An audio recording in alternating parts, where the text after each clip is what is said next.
மக்கள் மத்தியில் ரொம்ப ஃபேமஸான ஆளாக இருக்கணும்னா ஒன்று சினிமாவில் ஒரு பிரபலமாக இருக்கணும், அப்படி இல்லைன்னா ஏதாச்சும் ஒரு துறையில் சாதிச்சிருக்கணும். அவங்க மட்டும்தான் மக்கள் மத்தியில் ஒரு ஃபேமஸான ஆளாக இருப்பாங்க. ஆனால் இங்கே ஒருத்தங்க அவங்க பண்ண கொலையோட ரீசன்னாலேயே அவங்க மட்டும் கிடையாது, அவங்க மொத்த குடும்பமும் இந்தியாவில் ரொம்ப ஃபேமஸானதாக இருக்காங்க. அவங்க ஃபேமிலியை கூப்பிட்டு இன்டர்வியூ எடுக்கிறது, அவங்கள பற்றி டாக்குமெண்ட்ரி மூவி எடுக்குன்னு சொல்லிட்டு ஒரு செலிபிரிட்டி லைஃப்பை அவங்க இந்தியாவில் வாழ்ந்துட்டு இருக்காங்க. எதுக்காக ஒரு கொலை பண்ணதுக்கு போயிட்டு இவங்க எல்லாருமே இப்படி அவங்க விசாரிக்கிறாங்க, அவங்கள பற்றி இவ்வளோ மூவிஸ்லாம் எடுக்கிறாங்கன்னா அவங்க அந்த கொலையை மறைக்கிறதுக்காக பயன்படுத்த யுக்திகள் சினிமாவில் கூட அந்த மாதிரி இருக்காது. அந்த அளவுக்கு ரொம்பவே யோசிச்சு தனியால அந்த கொலையை பண்ணியிருக்காங்க. யார் அந்த நபர், அவங்க பண்ண கொலை தான் என்ன அப்படின்றத பற்றி தான் நீங்கள் பார்க்க போகிறோம்.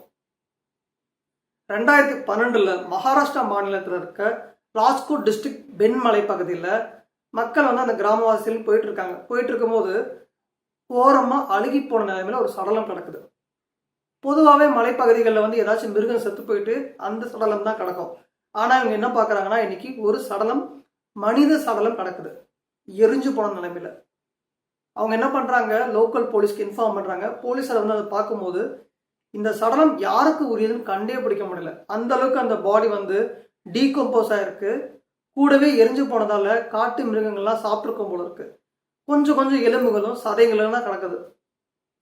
இந்த டெட் பாடி யாருக்கு சொன்னோம்னு சொல்லிட்டு போலீஸாருக்கு கண்டே பிடிக்க முடியாம அந்த கேஸ் எப்பயுமே ஹோல்டிங்லேயே இருந்துட்டு இருக்கு. சரியா 3 வருஷம் கழிச்சு மும்பை மாநகரத்துல வாகன சோதனை பண்ணிட்டு இருக்காங்க. அப்ப என்ன ஆகுது, ஒரு கார் டிரைவர் கிட்ட கள்ள துப்பாக்கி இருக்கதான் போலீஸார் கண்டுபிடிச்சிடுறாங்க. அவனை கூட்டு போயிட்டு விசாரிக்கிறாங்க. யார் நீ, உங்ககிட்ட எப்படி துப்பாக்கி இருக்கு, எதுக்காக வச்சுட்டு இருக்க, நீ யாரையாச்சும் கொலை பண்ணிக்கான்னு சொல்லிட்டு ஸ்ட்ரிக்டா விசாரிக்கும் போது தான் அவன் என்ன சொல்றான், நான் இந்த ஊர்லயே ஒரு பெரிய தொழிலதிபர்கிட்ட வேலை பார்க்குறேன், அதனால நாங்கள் பாதுகாப்பு வச்சுருக்கோன்னு ஆரம்பத்தில் சொல்கிறான். சரி, நீ பாதுகாப்பு வச்சுருந்தா லைசன்ஸ் துப்பாக்கி தானே வச்சுருக்கணும், உங்ககிட்ட என் கள்ள துப்பாக்கி இருக்குது, உண்மையை சொல்லுன்னு திருப்பி விசாரிக்கிறாங்க. அப்போ தான் அவன் என்ன சொல்கிறான், நாங்கள் ஒரு கொலை பண்ணிட்டோம், அந்த கொலையை எங்கள் முதலாளி எல்லாம் சேர்ந்து தான் பண்ணணும் அப்படின்னு சொல்கிறான். யாரா அவங்க முதலாளி, என்னடா கொலை பண்ணீங்க அப்படின்னு சொல்லி இன்னும் ஸ்ட்ரிக்டாக கேட்கும் போது தான் மும்பை மாநகரத்தில் இருக்க ஒரு மிகப்பெரிய பெண் தொழிலதிபரோட பேர் சொல்கிறான். இந்திராணி முகர்ஜி தான் அவங்க. அவங்களோட தங்கச்சி ஷீனா போராவை தான் நாங்களாம் சேர்ந்து கொலை பண்ணோம், கொலை பண்ண டெட் பாடியை கொண்டு போயிட்டு ஒரு ஊரில் போட்டு வந்துட்டோம் அப்படின்னு சொன்னோன்னே போலீஸார் யோசிக்கிறாங்க. இவன் பேச்சை கேட்டு போயிட்டு நம்ம அவங்கள விசாரிக்கலாமா, இந்த ஊர்லேயே ரொம்ப பெரிய லாச்சுன்னு சொல்லிட்டு யோசிக்கும் போது தான் ராகுல் அப்படின்ற ஒரு நபர் என்ன பண்ணுறாரு, அவரும் கம்ப்ளைண்ட் கொடுக்குறாரு. இந்த கேஸை நீங்கள் விசாரிச்சாருன்னு சொல்லிட்டு அவரும் ப்ரெஷர் கொடுக்க ஆரம்பிக்கிறாரு. யார் அந்த ராகுல்ன்றத கொஞ்ச நேரத்தில் சொல்கிறேன். சரி, போலீஸார் என்ன பண்ணுறாங்க, கேட்டு தான் பார்ப்போம்னு சொல்லிட்டு அந்த பெண் தொழிலதிபர் வீட்டுக்கு போகிறாங்க. அவங்க கிட்ட உங்கள் தங்கச்சி ஷீனா போரா நீங்கள் கொலை பண்ணிட்டதா உங்கள் டிரைவர் சொல்கிறானே, உண்மை என்னன்னு கேட்கும்போது அவங்க சொல்கிறாங்க, இல்லையே என்னோட தங்கச்சி தான் அமெரிக்காவில் படிச்சுட்டு இருக்காங்களே, அவன் என்னமோ வளர்றான் எனக்கு தெரியாதுன்னு சொல்லிட்டு போலீஸாரை பேசி அமைச்சிடுறாங்க. போலீஸாருக்கும் திருப்பி போய் அவங்களை விசாரிக்க தோண மாட்டேங்குது. என்ன இருந்தாலும் பெரிய குடும்பத்தாளன்னு சொல்லிட்டு யோசிக்கிறாங்க. சரி, எதுக்கும் இருக்கட்டும்ட்டு 2012 கண்டுபிடிக்கப்பட்ட சடலத்தோட டிஎன்ஏவோட ரிப்போர்ட் எடுக்கிறாங்க. இந்திராணி முகர்ஜியோட டிஎன்ஏவும் ஒத்து போதான்னு பார்க்குறாங்க. ஆச்சரியமான விஷயம், 2 பேர் டிஎன்ஏவும் பக்காவாக மேட்ச் ஆகுது. அப்படின்னா இங்கே ஏதோ ஒரு அசம்பாவிதம் நடந்திருக்கு, இந்திராணி முகர்ஜி ஏதோ மறைக்கிறாங்கன்னு சொல்லிட்டு திருப்பியும் போய் விசாரிக்கிறாங்க. இந்த வாட்டி போலீஸார் விசாரணை ரொம்ப டைட்டாக இருக்கு. இந்திராணி முகர்ஜியை ஒத்துக்கிறாங்க, ஆமாம் நான் கொலை தான் பண்ணேன் அப்படின்னு ஒத்துக்கிறாங்க. ஆனால் ஆச்சரியமான ஒரு விஷயம், கொலை பண்ணது என்னோட தங்கச்சியே கிடையாது, என்னோட பொண்ணு ஷீனா போரான்னு சொல்றாங்க. போலீஸார் கூட சேர்த்து இன்னும் ஒருத்தருக்கு அதிர்ச்சியா அமைது. அவர் யாருன்னா இந்திராணி முகர்ஜியோட தற்போதைய கணவர். அவருக்கு தான் இந்த அதிர்ச்சி இருக்கு. அவர் போலீஸார்ட்ட என்ன சொல்றாரு, இவ்வளவு நாளா தங்கச்சின்னு சொல்லிதான் எங்க வீட்டுல அந்த பொண்ணு இருந்தா, எனக்கு எதுவுமே தெரியல அப்படின்னு சொல்லிட்டு போலீஸார்ட்ட சொல்றாங்க. இந்திராணி முகர்ஜியை கூட்டிட்டு போய் போலீஸார் இந்த கேஸ் விஷயமா விசாரிக்க ஆரம்பிக்கிறாங்க. அப்பதான் நிறைய விஷயங்கள் தெரியப்படுது.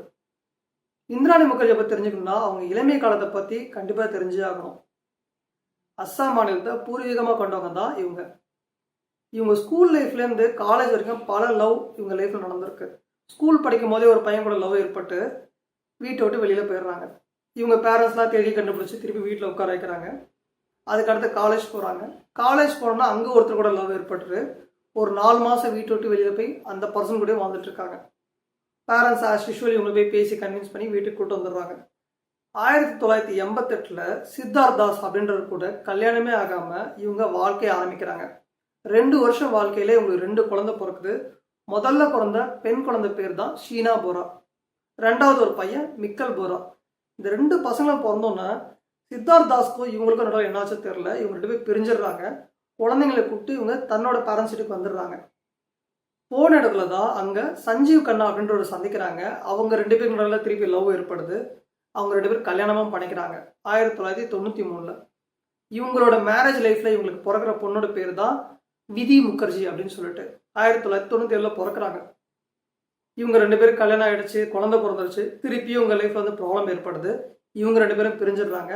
அங்கேருந்து அவங்க பாம்பேக்கு போகிறாங்க. பாம்பேயில் வந்து அவங்க ரொம்ப பிரபலமாக ஒரு நபரை சந்திக்கிறாங்க, பீட்டர் முகர்ஜின்னு சொல்லிட்டு. இவர் வந்து ஸ்டார் ப்ளஸில் வந்து மிகப்பெரிய பொறுப்பில் இருக்கார். நிறைய மீடியா சேனல்ஸ் கூட வந்து கான்டாக்டில் இருக்கார். இவங்க 2 பேருக்கு நடுவில் ஒரு ரிலேஷன்ஷிப் ஏற்படுது. ஏற்கனவே பீட்டர் முகர்ஜிக்கு கல்யாணம் ஆகி சப்னம்னு ஒரு மனைவி இருக்காங்க. ராபின், ராகுல் அப்படின்ற 2 பசங்க இருக்காங்க. இந்த ராகுல் தான் ஆரம்பத்தில் இவங்க மேலே கம்ப்ளைண்ட் பண்ணது. இந்திராணி முகர்ஜி என்ன பண்ணுறாங்க, இவங்களுக்கு முதல்ல பிறந்த 2 பசங்களையும் கொண்டு போயிட்டு அவங்க ஊரில் விட்டு வந்துடுறாங்க. அதாவது அஸ்ஸாமில் அவங்க அப்பா அம்மா கிட்ட விட்டு வந்துட்டு இவர்கிட்ட தனக்கு கல்யாணமே ஆகாத மாதிரி இவங்க 2 பேரும் ஒன்றா சேர்ந்து வாழ ஆரம்பிக்கிறாங்க. 2002 இவங்க 2 பேருக்கு நடுவில் கல்யாணம் ஆகிட்டு லைஃப் நன்னா போயிட்டு இருக்கும்போது தான் 2005 இவங்களும் மீடியா துறையில் ஒரு பிரபலமாக மாறிட்டாங்க. எல்லா சேனல்ஸ்லேயும் இவங்க முகம் எப்படியாச்சும் வந்துடுது. இது இவங்க பூர்வீக உருவான அஸ்ஸாமுக்கும் தெரிஞ்சு போயிட்டு அங்கே இருக்க இந்த 2 பசங்களையும் நீங்களே வழங்குன்னு சொல்லிட்டு அவங்க பேரண்ட்ஸ் கொண்டு வந்து விட்டுறாங்க. இப்போ இந்திராணி முகர்ஜிக்கு ஒரு வருத்தமான விஷயம்னா, இந்த 2 பசங்களையும் காமிச்சா நம்மளோட ரெப்புடேஷன் குறைஞ்சிருமோ அப்படின்னு சொல்லிட்டு இவங்களுக்குள்ள ஒரு அக்ரிமெண்ட் போட்டுக்கிறாங்க. என்னன்னா, நான் உங்கள் 2 பேரையும் என்னோட தம்பி தங்கச்சின்னு சொல்லிட்டு கொண்டு போய் அங்கே நான் காட்டுவேன், நீங்கள் இந்த வீட்லேயே வாழ்ந்துக்கலாம், எக்காரணம் கொண்டும் நான் உன்னோட அம்மா நீ சொல்லக்கூடாதுன்னு சொல்லிட்டு இந்த 2 பசங்க கூட இந்திராணி முகர்ஜி ஒரு அக்ரிமெண்ட் போட்டுக்கிறாங்க. படித்து முடிச்ச ஷீனா போரா என்ன பண்ணுறாங்க, ரிலையன்ஸ் நிறுவனத்தில் ஒரு நல்ல வேலைக்கும் சேர்ந்துடுறாங்க. அப்போ தான் என்ன ஆகுது, ராகுலுக்கும் ஷீனா போராக்கும் நடுவில் லவ் ஏற்படுது. இந்த ராகுல் தான் பீட்டர் முகர்ஜியோட முதல் மனைவிக்கான பையன். இதை தெரிஞ்சுக்கிட்டு இந்திராணி முகர்ஜிக்கு ஒரு வெறுப்பு ஏற்படுறது. என்னன்னா, எப்படி இருந்தாலும் இவங்க 2 பேருக்கு நடுவில் ஒரு ரிலேஷன்ஷிப்பே தப்பாக இருக்குது, முறை தவறிய உறவாக இருக்குது. நம்ம சொன்ன கணக்கு பிரகாரமாக பார்த்தா நம்மளோட தங்கச்சியாக இருந்தால் அந்த பையனுக்கு சித்தியாயிருவா, நம்ம பொண்ணுன்னு சொன்னாலும் தங்கச்சி ஆயிடுவா அப்படின்னு சொல்லிட்டு ஷீனா போராவை கூப்பிட்டு வந்து மிரட்டுறாங்க. நீ இந்த மாதிரி இருந்தால் இந்த ரிலேஷன்ஷிப்பை விட்டுரு, இது சரிப்படாது, இது இப்படி நடந்துச்சுன்னா எனக்கு தான் ப்ராப்ளம் ஆகும்னு சொல்கிறாங்க. ஷீனா போராக்கு இப்போ வயசும் 25 கிட்ட ஆயிடுச்சு. அவங்க ஒத்துக்கவே இல்லை, ப்ராப்ளம் பெருசாக போயிட்டே இருக்கு. இந்த விஷயம் தெரிஞ்சுட்டு ராகுல் என்ன பண்ணுறாரு, நீ ஏன் அங்கே இருக்க, வா உனக்காகவே வந்து பாம்பேயில் ஒரு அப்பார்ட்மெண்ட் எடுத்துறோன்னு சொல்லிட்டு அவங்களுக்கு கொண்டு போய் பாம்பேயில் ஒரு அப்பார்ட்மெண்ட்டில் தங்க வைக்கிறாரு. இந்திராணி முகர்ஜிக்கு எப்படியாச்சும் இந்த ரிலேஷன்ஷிப்பை கட் பண்ணணும்னு தோணுது. அதே நேரத்தில் பீட்டருக்கு எப்படியாச்சும் இந்த விஷயம் தெரிஞ்சிடக்கூடாது அப்படின்னு சொல்லிட்டு ரொம்ப தீவிரமாக யோசிக்கிறாங்க. இவங்க யோசனையோட அடுத்த கட்டம் தான் என்னன்னா, நம்ம ஏன் ஷீனா போராவை கொன்றக்கூடாது அப்படின்னு யோசிக்கிறாங்க. சரி, ஓகே, யாரை வச்சு கொலை பண்ணலாம், எப்படி கொலை பண்ணலாம் அப்படின்னு பிளான் பண்ணும்போது தான் தன்னுடைய முந்தைய கணவர் சஞ்சீவ் கண்ணா ஞாபகத்துக்கு வராரு. கூடவே தன்னோட டிரைவர் ஷாமோ ஞாபகத்துக்கு வராங்க. இவங்க 3 பேரும் ஒன்றா உட்காந்து பேசுகிறாங்க.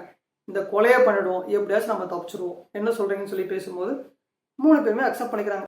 கரெக்டாக 2012 ஏப்ரல் 24 ராகுல் கூட ஷீனா போரா வந்து அவங்க வீட்டு வாசலில் இறங்கிட்டு போகிறாங்க.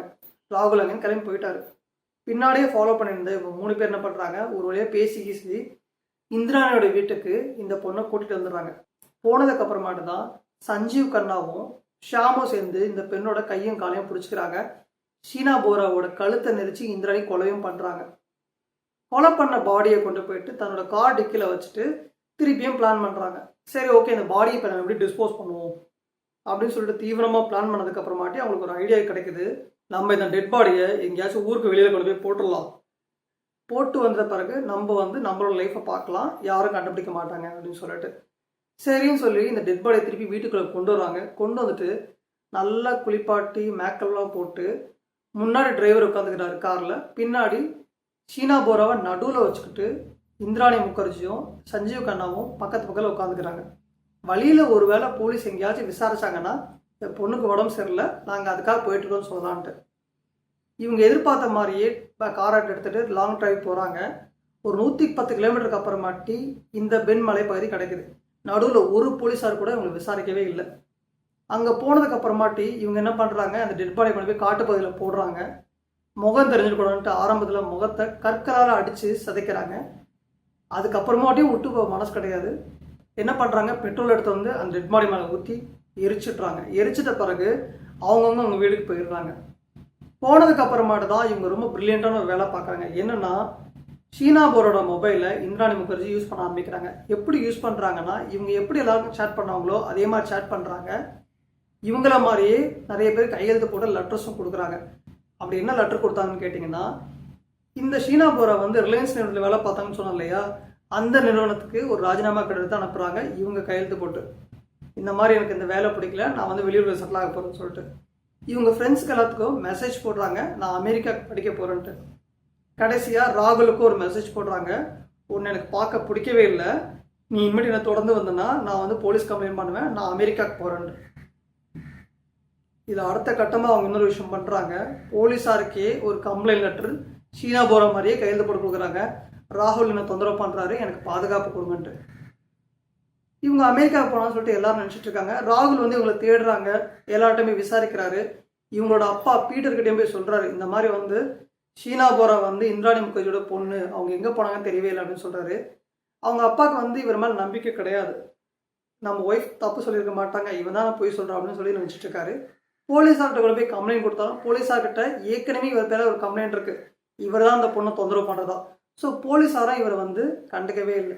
இந்திராணி முகர்ஜி என்ன பண்ணுறாங்க, ஷீனா போராவோட இமெயில் அக்கௌண்ட்டை யூஸ் பண்ண ஆரம்பிக்கிறாங்க. அதுவும் இந்தியாவில் கிடையாது, அமெரிக்காவே போயிட்டு அங்கேருந்து அவங்க ஃப்ரெண்ட்ஸ்க்கெலாம் மெயில் அனுப்புகிறாங்க. தன்னோட சிஸ்டர் எங்கே அப்படின்னு கேட்டு இவங்களோட ஓன் பிரதர் மிக்கல் முகர்ஜி வந்து ஷீனா போரா கான்டாக்ட் பண்ண ட்ரை பண்ணும்போது தான் இவங்க அம்மா அங்கேருந்து என்ன பண்ணுறாங்க, மெயில் ரிப்ளை பண்ணுறாங்க, நான் அமெரிக்காவில் தான் இருக்கேன், டிஸ்டர்ப் பண்ணாது அப்படின்னு சொல்லிட்டு. மிக்கலுக்கும் வந்து தன்னோட அம்மா கிட்ட போய் கேட்க முடியல. ஏன்னா அவங்க அம்மா வந்து மாதம் 40,000 ரூபா குடும்ப செலவு கொடுத்துட்ருக்காங்க. இது இல்லைன்னா மிக்கலுக்கோ அவங்க தாத்தா பாட்டிக்கும் சாப்பாடுக்கே வழி இல்லை. சரி, அம்மா சொல்கிறதையும் அக்கா சொல்கிறதையும் கேட்போம்னு சொல்லிட்டு டிஸ்டர்ப் பண்ணாமே இருக்காரு. கரெக்டாக ஒரு வருஷம் கழிச்சு இவங்க என்ன பண்ணுறாங்க, ஷீனா போராவோட அக்கௌண்ட்டில் வந்து ஒரு ஃபோட்டோ போடுறாங்க. அந்த ஃபோட்டோ இவங்க கோவாவில் பர்த்டே செலிப்ரேட் பண்ண மாதிரி. இப்படி நல்லாவே போயிட்டு இருக்கும்போது தான் இந்த ஷாம் டிரைவர் போய் மாட்டிக்கிட்டு இந்த கேஸ் வெளியில் வருது. 2017 இவங்களை அரெஸ்ட் பண்ணி உள்ளே வச்சிடுறாங்க. இப்போ தான் இவங்க தீவிரமாக யோசித்து கோர்ட்லாம் நாடி கடைசியில் 2022 ஜாமீன் வாங்கி வெளியில் வந்துடுறாங்க. வெளியில் வந்ததுக்கு அப்புறமாட்டு தான் இவங்க ஒரு பிரபலமாக மாறிடுறாங்க. அது வரைக்கும் ஒரு தொழிலதிபரை மட்டும்தான் தெரிஞ்சவங்க இப்போ ஒரு பிரபலமாக மாறிட்டு இவங்களை பற்றி டாக்குமெண்ட்ரி மூவ் எடுக்கிறாங்க. இவங்களை கூட்டு போய் டிவியில் இன்டர்வியூ எடுக்கிறாங்க. இவங்க 2வது கணவருக்கு பிறந்த விதி முகர்ஜி அவங்க என்ன பண்ணுறாங்க, டெவில் ஸ்டார்டர் அப்படின்னு சொல்லிட்டு ஒரு புக்கு எழுதி பயங்கரமாக சேல் பண்ணிட்டு இருக்காங்க. இவங்களோட கடைசி கணவர் பீட்டர் முகர்ஜி அவர் வந்து சும்மாவே மீடியாவில் தான் இருக்காரு. இந்த விஷயத்தை பயன்படுத்தி நல்லாவே ஃபேமஸாகவும் போயிட்டு இருக்காரு.